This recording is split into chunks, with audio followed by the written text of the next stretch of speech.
Welcome to Let Me Fix This. Enjoy the video.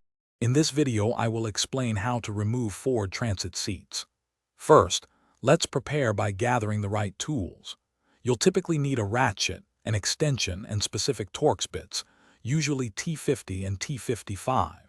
Ford Transit vans often have a mix of quick-release seats and those that are securely bolted to the floor. Understanding these different types will make the removal process much smoother and more efficient for you. For quick-release seats, the process is quite straightforward. Begin by locating and pulling the release levers, usually found at the rear base of the seat.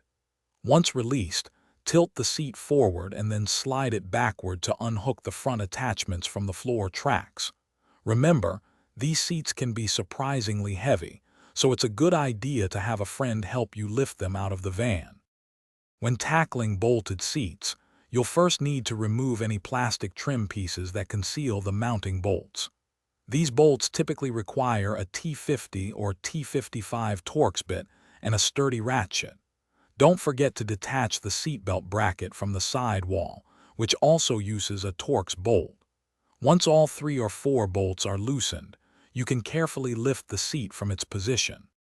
Removing the front passenger or driver seat involves a few extra steps. These seats are usually held by 4 bolts, 2 in the front and 2 in the back. Crucially, you must disconnect any electrical connectors underneath, especially those for airbags, before removal. Some bolts may require a 15mm socket.